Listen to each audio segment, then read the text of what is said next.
As you are aware, we are in a competitive, globalized world. After economic liberalization in the 1990s, whatever protective mechanisms, whatever tariff barriers were there, they were all dismantled.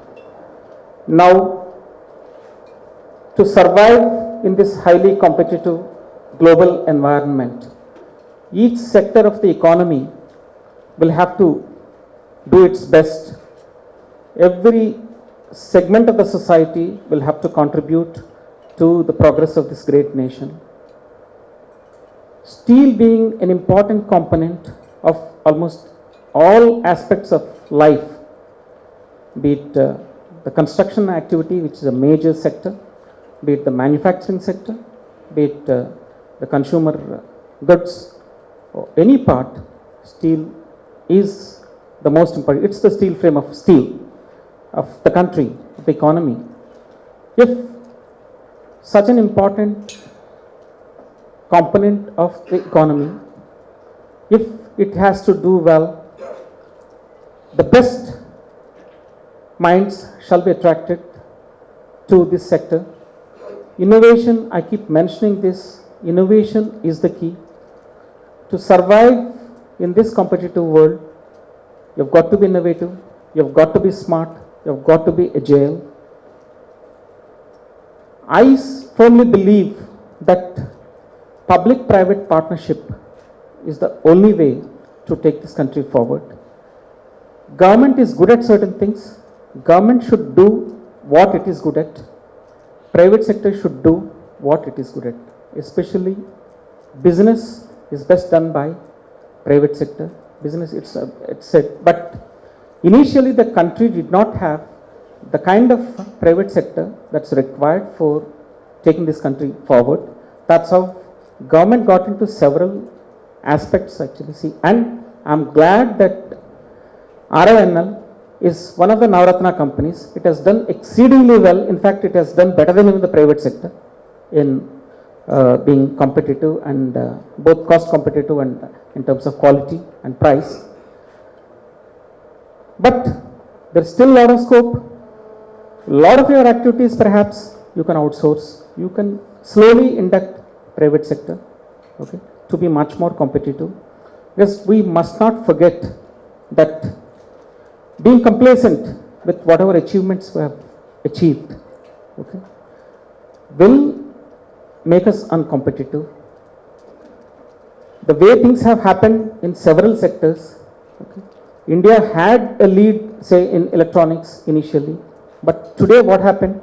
Not a single product we are able to compete internationally and our country.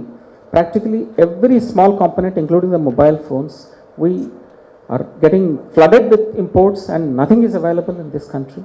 Imagine the kind of forex outgo. That should not happen in this important sector. Okay? So we've got to be competitive, we've got to be cost competitive and in terms of quality, price, everything. So day-to-day innovation is the most important thing. People ask me about my project. Okay? This is a project that is being done in a completely innovative way, completely different from any other project in the world. There are 200 mass transit systems in the world. Less than half a dozen are built with partial public-private partnership, not full. This is the first of its kind in the world that a mass transit system of 72 kilometers is being attempted basically with private sector investment. Almost my project cost is about 14,132 crore, the main project cost, out of which 90% of it, 12,674 crore is coming from the private sector, L&T, who is our one of the great companies of this country, infrastructure companies of this country.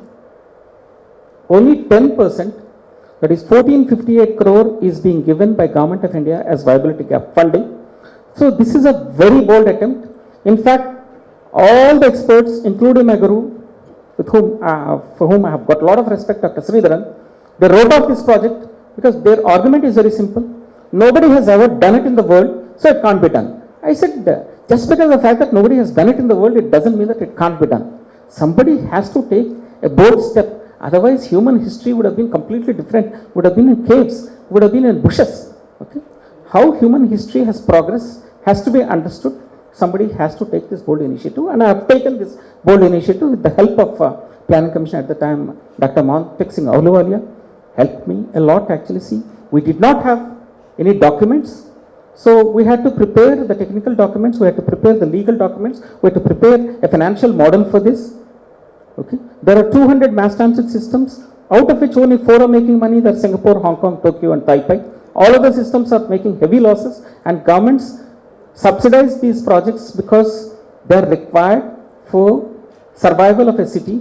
Cities beyond a point cannot survive without mass transit, rail-based mass transit systems. That's all for maintaining the air quality, better air quality in the cities. For maintaining the efficiency of a city, you have to have mass transit systems. But these are damn expensive systems. If I have to build a mass transit system, an elevated mass transit system, it will cost about 200 crore per kilometer.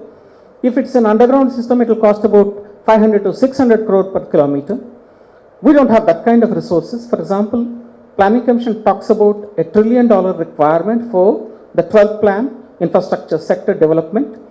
They said that 50% of it should come from the private sector through the PPP route. You have seen the kind of change that has taken place.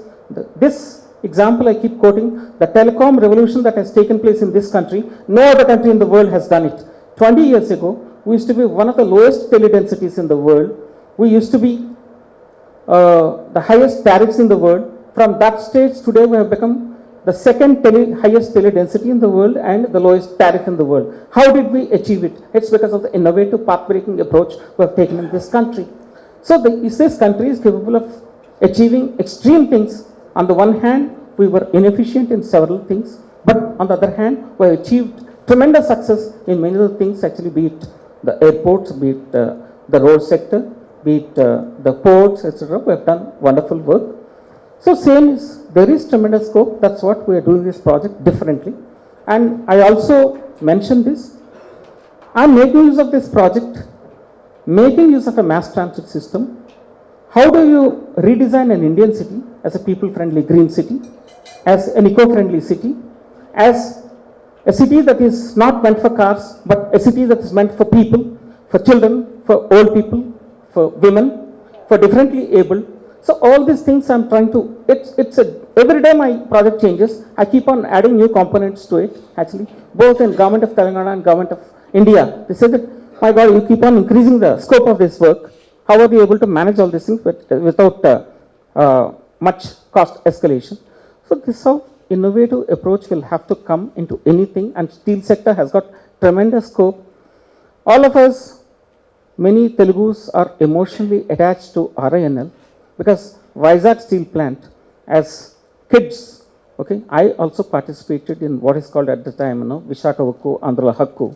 So it's a dream thing for us. Today we are proud that actually RINL has achieved almost 7 million tons capacity, and I'm told that you have mega plans and you are trying to reach a target of about 20 million. Perhaps this will be the largest project, the largest company of the country to have a single location having that kind of a capacity.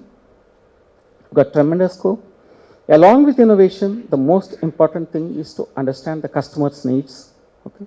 Unless you place yourself in the shoes of the customer, unless and until you dovetail your whole production system, your marketing efforts, your service orientation, everything to the needs of the customer, you cannot be competitive. You cannot be what is expected of you. So that way, it's very good that you have taken this initiative, having a nice interactive session with a broad customer base here. It's a very good step. So please follow it up. Actually, so this kind of sessions, frequent sessions shall be held. Understand the requirements of the customers, bring in innovation, try to add value to this products, your products, whatever you are doing it. My own example, for example, say I am in this construction industry, I am in this infrastructure building too. Our requirement, for example, is about 2.3 lakh tons for this project of steel. Many of our things actually, see, we are not able to get from the country. For example, our rails, head-hardened rails we are importing from France. Half of my components we are importing from other countries, including the coaches, etc. Because right now, India doesn't have this kind of technology, or India doesn't have the production capacity. So we have to indigenize most of these things. Actually, see, we'll have to be a competitive economy. We have to bring in more and more efficiencies. We have to reduce our dependence on import, and we should be able to export. Tremendous opportunities are available. So this kind of a customer interactive session will help you to be competitive, to be number one in this country. So with this, I thank you very much for giving me this opportunity, and I expect that actually this will be a very fruitful session, and I wish you all the very best. Thank you very much.